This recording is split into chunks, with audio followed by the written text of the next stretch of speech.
Vamos lá. Antes de começar, como todo filho de pastor ou filho da casa começa a pegar os trejeitos do pastor, eu vou desafiar vocês a perguntar, a pessoa que está do seu lado, pergunta para ele: você tem certeza ou você sabe do que Jesus quer fazer de você?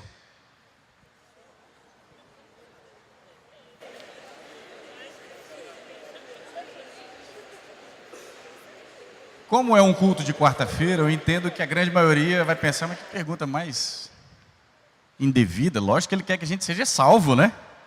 Mas, lógico, a gente entende que Jesus quer que a gente o aceite, entenda o sacrifício, receba esse sacrifício e nos tornemos filhos dele, salvos. Mas ele quer algo a mais de nós.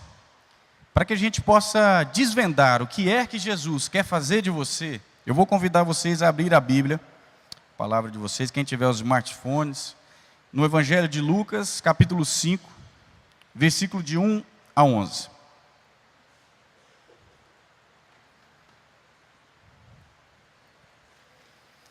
Na minha versão diz o seguinte: certo dia, Jesus estava perto do lago de Genezaré, e uma multidão o comprimia de todos os lados para ouvir a palavra de Deus.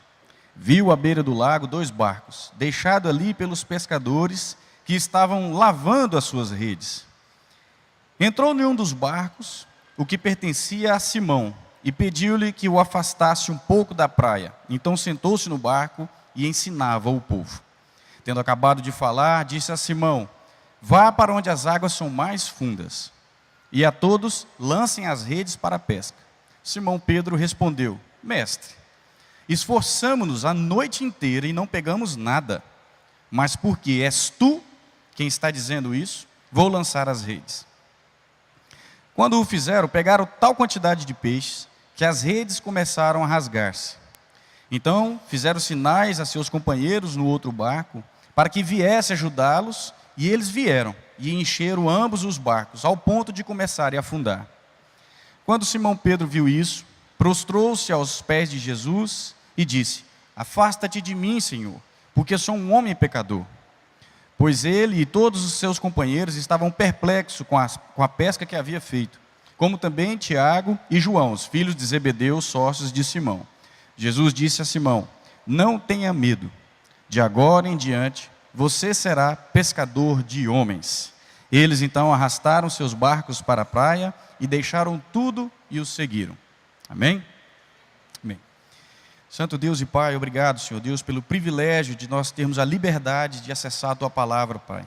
Obrigado porque nós possamos nos recorrer a ela, Pai, para aprender mais do Senhor e aquilo que o Senhor quer dizer para nós. Senhor Deus, nos dê discernimento para compreender aquilo que o Senhor quer nos dar de mensagem, Pai. Que a Tua mensagem possa se alojar no nosso coração e dar o fruto que o Senhor tanto espera, Pai. Essa é a nossa oração, em nome de Jesus. Amém. Então, está aí a resposta. Além de salvos, Jesus quer fazer de nós pescadores de homens. Para a gente entender esse texto, o evangelista Lucas, ele começa a contar a história de Jesus no momento em que ele começou a sua caminhada para escolher os seus discípulos. Pessoas que ele queria escolher para discipular e continuar o evangelho, continuar a disseminação do evangelho por todas as nações. Ele escolheu esses homens. Neste momento aqui, nessa caminhada, ele vai até o lago de Genezaré, e algumas versões fala o mar da Galileia, que não era um mar, era um lago de fato, de águas doces, também conhecido como mar de Tiberíades.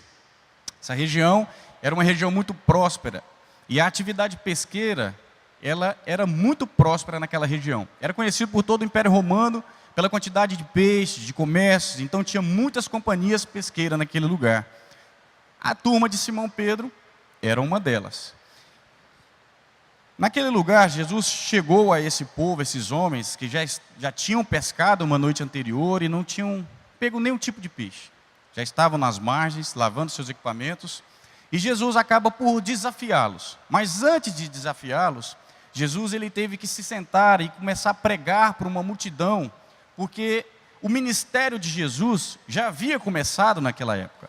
Ele já vinha de uma caminhada, ele já tinha começado o ministério dele fazendo curas, expulsando demônios, pregando, ensinando. Então a fama dele já tinha percorrido por vários lugares ao redor da Galileia. Então Jesus ensina alguns que estavam ali, pequenos curiosos, ou uma grande multidão de curiosos, e logo depois ele desafia Simão Pedro a ir com seu barco até águas profundas e lançar as redes novamente. Lógico que Simão Pedro era um lobo do mar, ele era conhecido como grandes pescadores. Ele quis refutar aquela ideia, mas acabou cedendo, foi, porque era Jesus quem estava falando, e ao final eles tiveram um grande êxito na pescaria. Nesse momento eles retornam para a praia com uma pescaria muito frutífera, mas eles nem aproveitaram. Jesus lançou um desafio, eles aceitaram, deixaram tudo às margens do mar da Galileia e seguiram Jesus. Para que a gente possa entender um pouco desse contexto, eu vou falar um pouco do Evangelho de João. No Evangelho de João, que relata essa mesma história, ele reforça que Jesus já tinha começado o seu ministério e Simão Pedro já tinha conhecido Jesus. André, num determinado momento, conheceu o mestre e depois foi até Simão Pedro e informou para ele: Simão, eu conheci o Messias, vamos que eu vou te apresentar. E Pedro foi e conheceu Jesus através de André. Então, esse contato de Jesus às margens do mar da Galileia não foi o primeiro encontro de Jesus com Pedro. No capítulo 4 do mesmo evangelista Lucas, ele diz que Jesus já tinha ido à casa de Simão Pedro e tinha ministrado a cura à sogra de Pedro. Jesus já tinha um contato com Pedro. Pedro já tinha aceitado a Jesus como Messias, como o Salvador, como o enviado. Ele, num outro momento com André, conheceram a Jesus e provavelmente, nesse conhecer, eles aceitaram a Jesus como o Salvador. Depois desse primeiro encontro, Pedro voltou para a sua vida cotidiana, voltou para o seu ofício, para o seu trabalho, voltou para as suas atividades, voltou para a pesca. E Jesus, quando ele sabia dos propósitos dele, sabia que tinha que escolher os discípulos, ele foi até estes homens e encontrou com eles naquele dia, no dia dos seus ofícios, e falou no linguajar que ele entendia. Jesus, ele usava de linguagem muito simples, e para que as pessoas entendessem, ele usava muito simples a linguagem, para que eles entendessem o que Jesus queria deles. Com aqueles homens, ele não fez diferente. Ele chegou naquele lugar que eles estavam praticando a atividade deles, que eles eram? Pescadores. E ele conversou com aqueles homens num linguajar que eles entendiam. Eu quero fazer de vocês pescadores de homens. Para que a gente possa entender essa história, é como se fôssemos nós. Como é um culto de quarta-feira, acredito eu que a grande maioria daqui já ouviu falar de Jesus. Muitos de vocês até já aceitaram a Jesus. Reconheceram que Ele é o Salvador da vida de vocês. Aceitaram que Ele foi enviado por Deus. Aceitou o sacrifício dele na cruz. E depois que vocês aceitaram e conheceram, vocês continuaram a vida de vocês. Eu também. Assim foi comigo.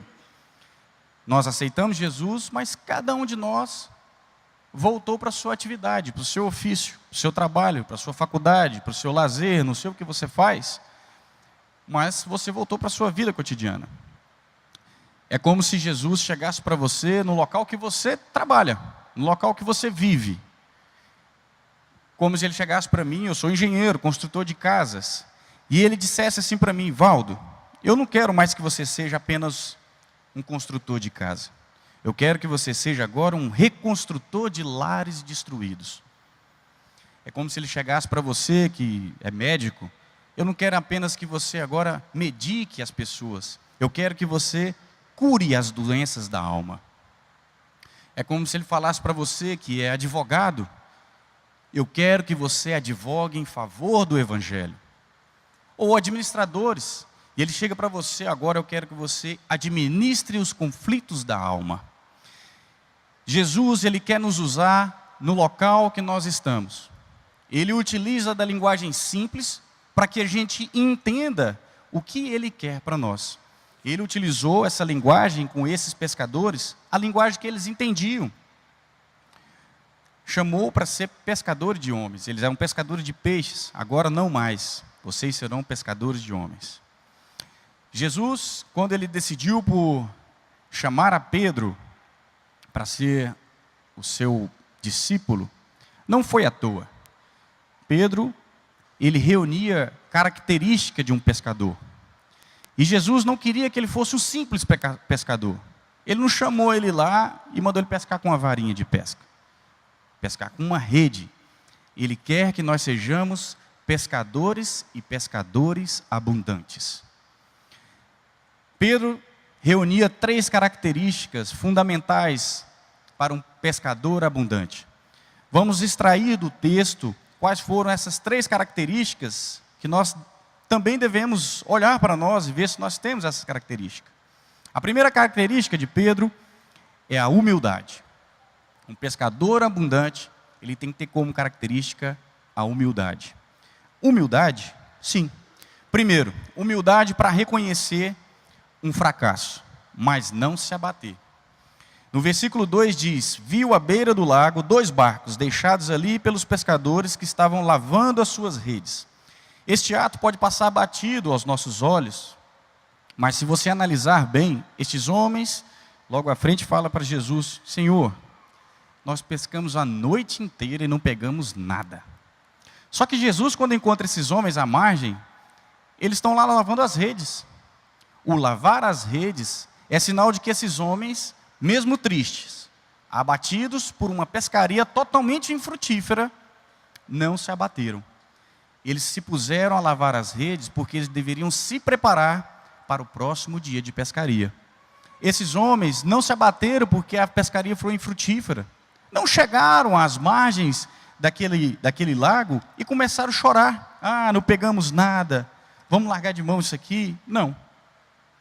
Eles lavaram as redes para poder pescar de novo.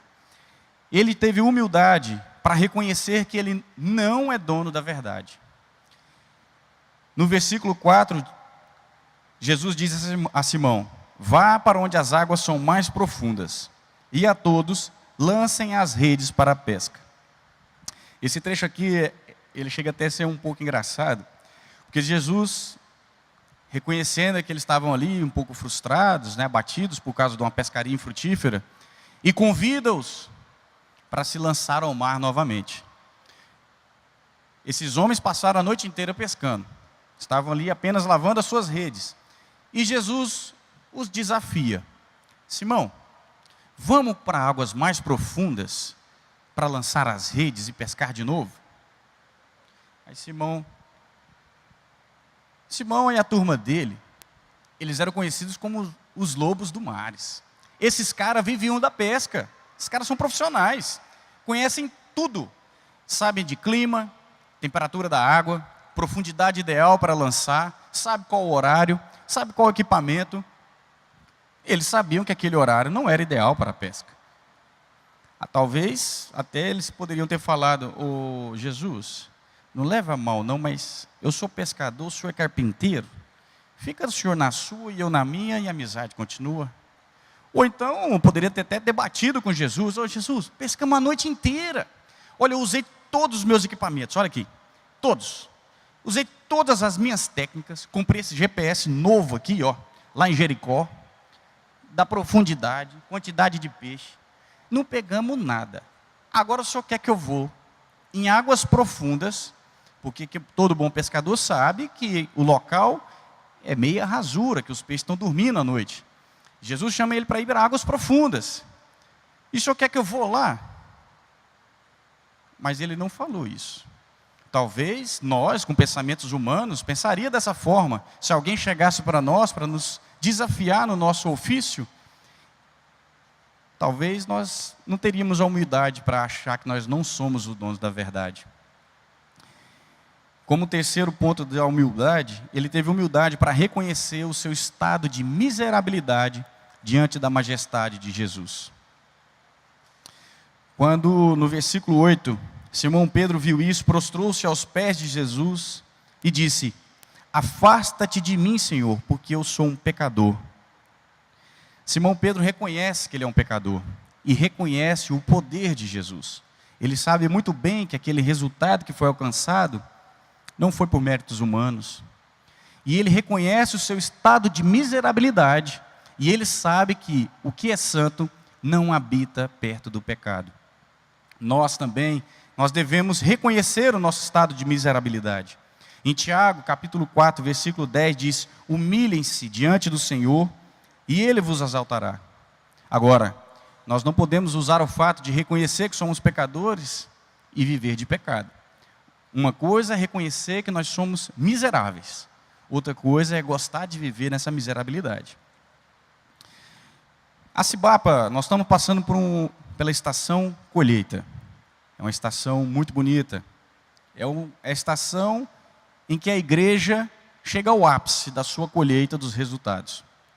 Esse final de semana, para quem participou, desde sexta-feira, nós tivemos o privilégio da presença do pastor Ebenezer, líder do Instituto Haggai, em que ele trouxe para nós palavras de ânimo, palavras de bênção, para aqueles que se encontram cansados de acordo com o trabalho que vem exercendo.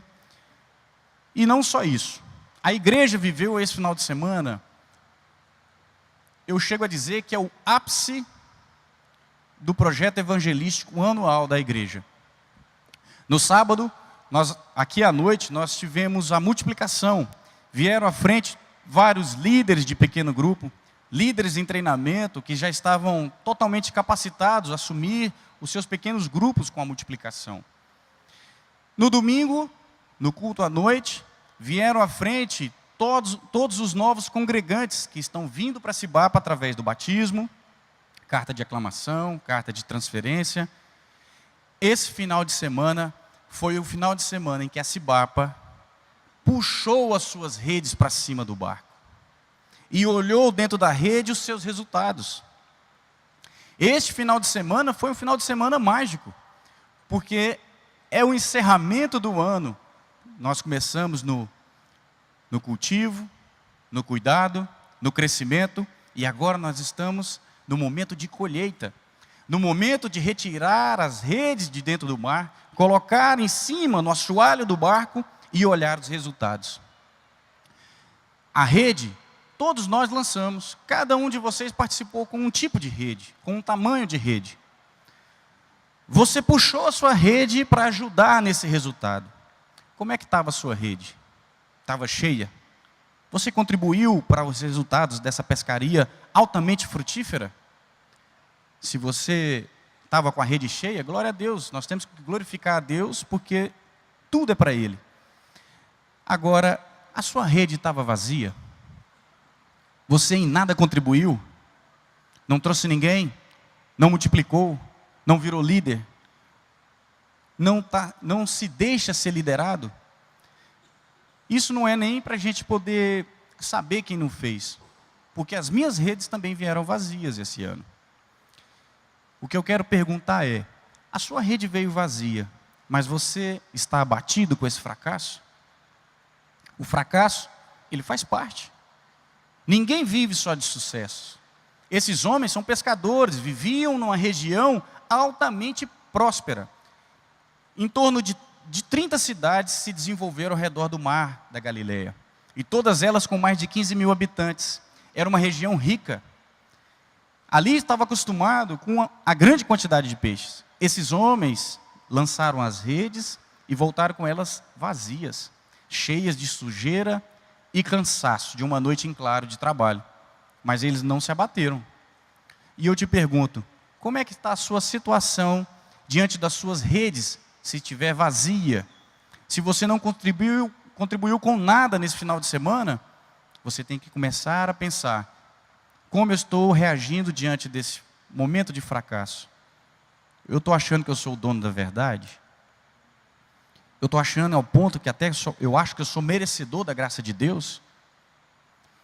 Eu digo a vocês que nós temos que ter a humildade que Pedro teve. E não ficar lamentando: ah, estou cansado. Esse povo do meu PG não quer nada. Ninguém quer nada. Eu tento, mas ninguém quer nada. Vou desistir, isso não é para mim não. Ou então você convida pessoas para o seu pequeno grupo, você convida para vir à igreja, e ninguém quer, e você fica desanimado, brocochô. Ah, não vou convidar mais não, ninguém vem. Quando vai lá no meu PG, ninguém volta, ninguém fica. Aí você começa a querer se abater e desanimar. Não desanime. Faça como Pedro. Lave as suas redes. Prepare-se. Amanhã é um novo dia. Amanhã tem mais pescaria. Como uma segunda característica de um pescador abundante, eu quero destacar com vocês sobre a obediência. A obediência.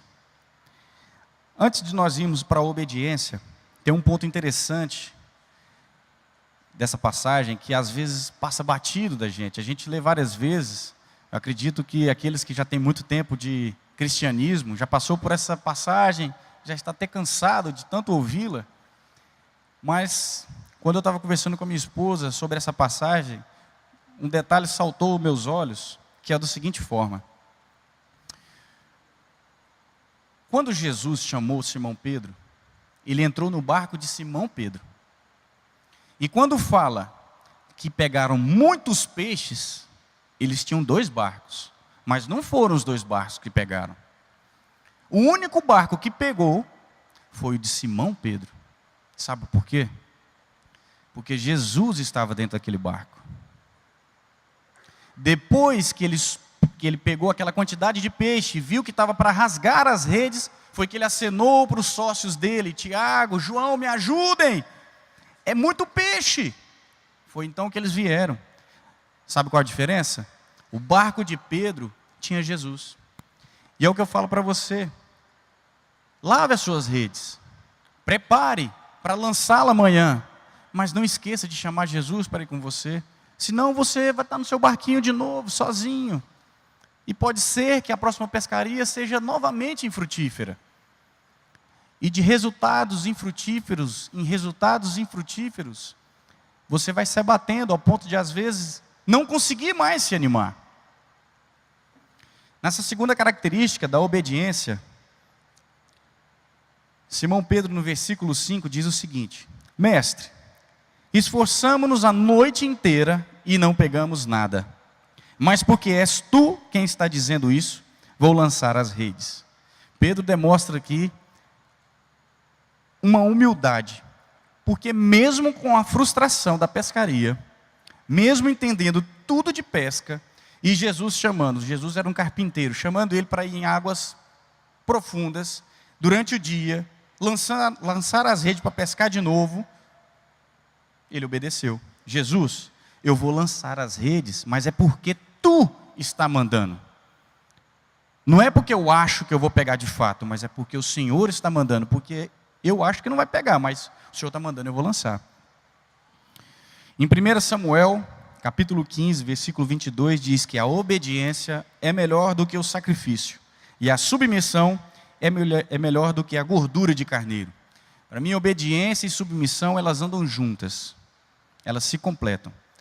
Você não obedece a quem você não é submisso, e você só é submisso quando você reconhece a liderança de alguém. A questão da obediência, se tem uma coisa que pode quebrar a nossa cara, é a tal da desobediência. E eu, se eu for contar exemplos meus de desobediência e os resultados catastróficos, a gente ficaria aqui muito tempo. A minha relação com meu pai é um cara, eu falo para, a gente sempre conversa em casa e fala que meu pai tem uma formação em tudo quanto é área. Ele é médico, ele é advogado, ele é engenheiro, tudo ele sabe. Ou gente para saber tudo, pai e mãe. E essa mensagem, ela é muito boa sobre pescaria, porque eu gosto de pescar, eu sou pescador. Eu pesco mesmo, eu gosto de pescar, acampar, eu pesco desde criança, a gente acampa. E meu pai mora em Goiânia, então ele veio me visitar aqui em julho do ano passado. Acho que é do ano passado, não sei. Ou 2 anos. E a gente foi pescar no Canguçu, levei ele para pescar no Canguçu, que é um acampamento avançado do UFT. E o Fred está rindo, porque ele estava comigo lá. Nessa pescaria, quando a gente chega lá no local, se vocês não, quem conhece lá sabe que é o seguinte: o Canguçu é um acampamento que fica às margens do rio Javaés. E lá é muito alto. A altura para o rio é imensa. Então fizeram um desbarrancado, muito íngreme, para que quem chega com os barcos, ele para o carro lá em cima, desamarra a carretinha, amarra uma corda e vai descendo aos pouquinhos, até que o barco chega na água. Segurança. Isso dá um trabalho. Gente, vocês não têm noção, não. É a pior parte da pescaria, é a de descer o barco e de subir. E quando a gente fui no meu carro, eu tinha uma caminhonete 4x4, todo empolgado e tal. Meu pai comigo, beleza, aí meu pai vai sentir a potência. Aí nós chegamos lá no Canguçu, como todo pai que é sábio, olhou, vamos fazer igual todo mundo, né? Vamos descer lá. Não, vamos não. Eu vou botar esse barco lá embaixo e vou descer de carro. Aí meu filho, não vai dar certo. Vai, pai, deixa comigo. Conheço meu carro, que é potência. E meu pai, meu filho, não vai. Aí comecei a manobrar, comecei a colocar, falei, Fred, fica lá embaixo. O Fred estava comigo lá nesse dia. Aí o Fred, fica lá embaixo, só vai guiando. Aí eu fui descendo de ré. Aí na hora que entrou no barranco íngreme, que o negócio ficou assim, eu falei, uxa, para mim não era desse jeito não. Aí já estava lá, né, vamos. E foi descendo, pá, chegou, descemos o barco. Aí depois que tirou o barco, pensei, agora pode ir. Aí engatei aqui a primeira, liguei a tração, velho, agora. Cadê? Cadê que subiu? E não só não subia, se acelerava e a caminhonete começou a virar de contrário. Começou a querer tombar para dentro do rio. Aí eu, ai meu Deus. E eu aqui, né, virando para dentro do rio aqui, e eu não sabia qual que era a parte mais ruim de eu olhar. Se era o rio, ou se era meu pai que estava lá em cima, só fazendo assim. Eu te avisei. Eu te avisei. Essa pescaria durou 3 dias, mas foi os 3 dias mais longos da minha história. Porque não era a vergonha, era ter que aguentar o Fred todo dia. Valdo Henrique, meu filho, não faça isso. A desobediência, ela só traz catástrofe, gente. Por isso que a palavra de Deus diz que a obediência é melhor do que o sacrifício. Lógico, nós tiramos, mas tive que andar a pé, nós fomos atrás de um trator, com corrente, vamos puxar esse carro dali. E um negócio que era simples, virou meio dia de serviço. Mas serviu de experiência. Terceira característica de um pescador abundante: perseverança. Perseverança. Se você olhar a história de Pedro, se você não conhecer, você pensa o seguinte, beleza, Pedro foi escolhido para ser um discípulo de Jesus, pescou abundantemente, chegou lá, ele nem desfrutou da pescaria, porque ele chegou com os peixes lá, deixou na margem, largou tudo e seguiu a Jesus. Acabou os problemas de Pedro. Opa, agora seguidor de Jesus, discípulo de Jesus, acabou os percalços. Negativo. A história de Pedro passa por diversos desafios depois que ele decide seguir a Jesus.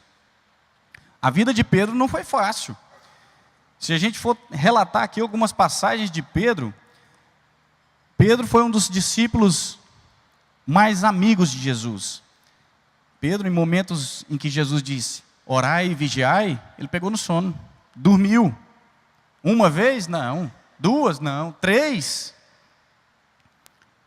Jesus, quando compartilhou com ele os propósitos de Deus para a vida de Jesus, ele quis dar o dono da verdade. Não, Jesus, não vou deixar que o senhor seja preso, não. Jesus falou para ele, afasta-te de mim, Satanás. Deu brecha para Satanás. Quando Jesus foi para ser preso, Pedro sacou uma espada e decepou a orelha do soldado. Violência, agressão.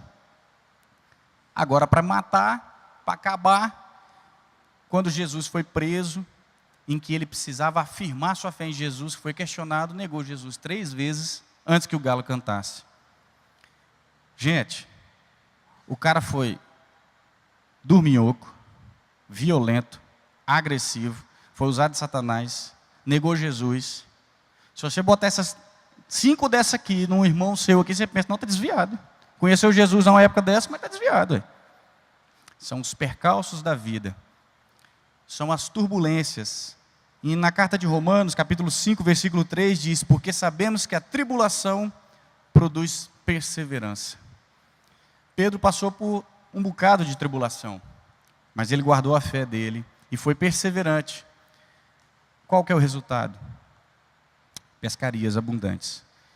Em Atos, capítulo 2, versículo 38, e o versículo 40 e 41, diz o seguinte: Pedro respondeu para aquele povo que ele estava pregando: arrependam-se e cada um de vocês seja batizados em nome de Jesus Cristo, para perdão dos seus pecados, e receberão o dom do Espírito Santo. Com muitas outras palavras, os advertia e insistia com eles: salvem-se dessa geração corrompida. Os que aceitaram a mensagem foram batizados, e naquele dia houve um acréscimo de cerca de 3.000 pessoas. Aleluia. Que pescaria abundante que Pedro fez, hein? 3.000 peixes estavam na rede de Pedro. Pedro não teve uma vida fácil. Pedro teve percalços, tribulações, mas ele perseverou na fé e fez uma pescaria abundante.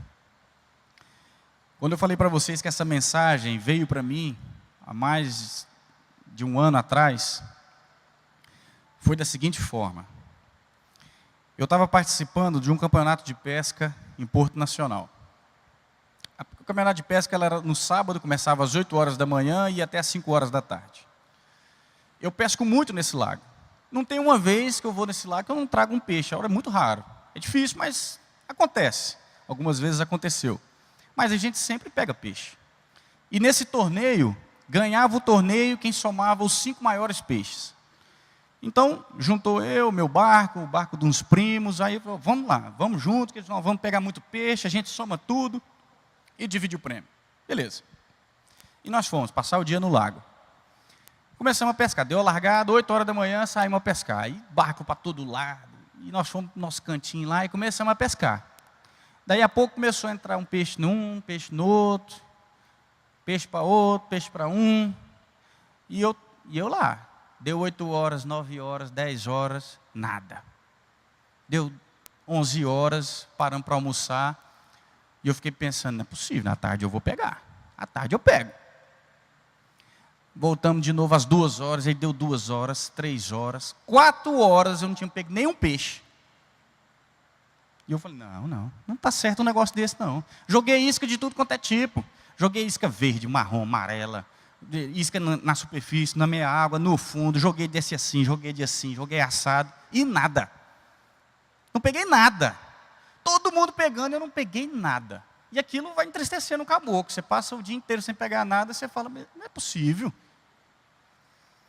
E quando você acha um cardume, quando você vê um cardume de tucunaré batendo, aí você liga o barco rapidinho, já acelera para chegar nesse cardume. Se você lançar uma linha, sem isca, é capaz que o peixe vem, quando está o cardume batendo.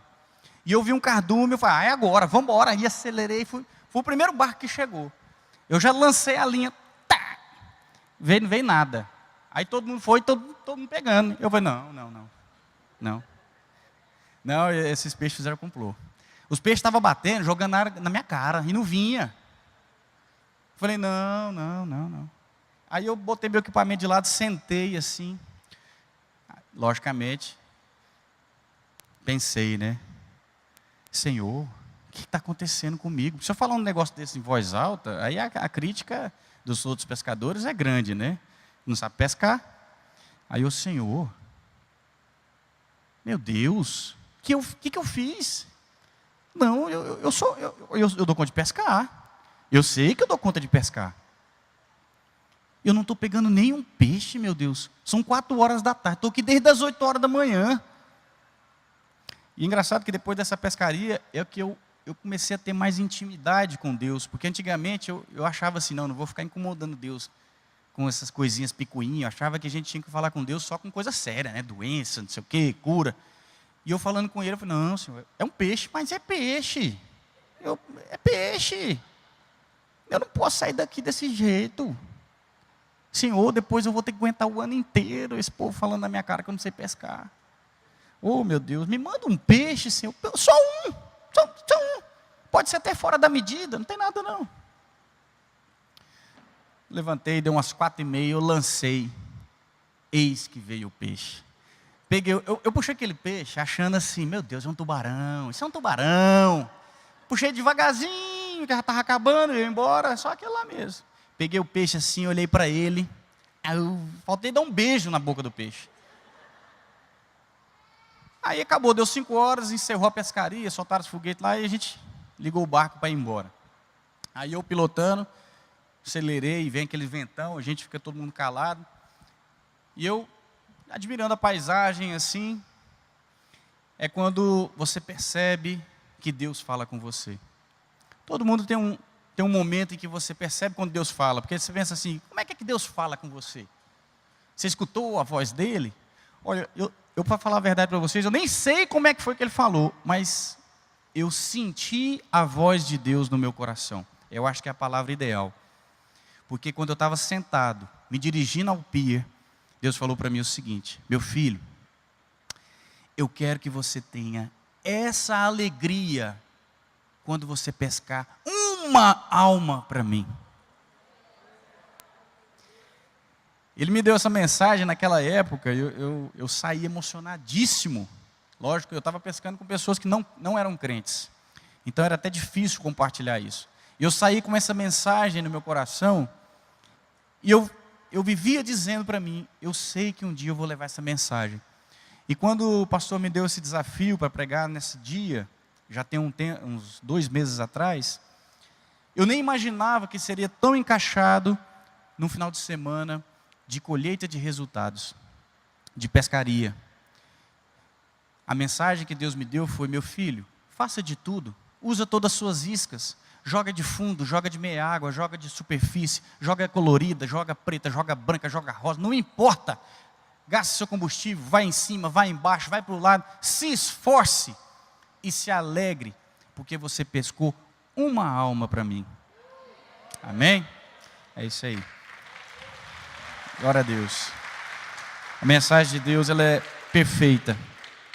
Queria concluir com vocês, trazendo para vocês a mensagem que Jesus, ele escolheu o barco de Pedro, e ele escolheu Pedro não por acaso. Não pelo que Pedro vivia, o que ele era, mas o que Deus sabia para que tinha criado Pedro. Olhe para dentro de você, faça uma análise, exerça a humildade, a obediência e a perseverança.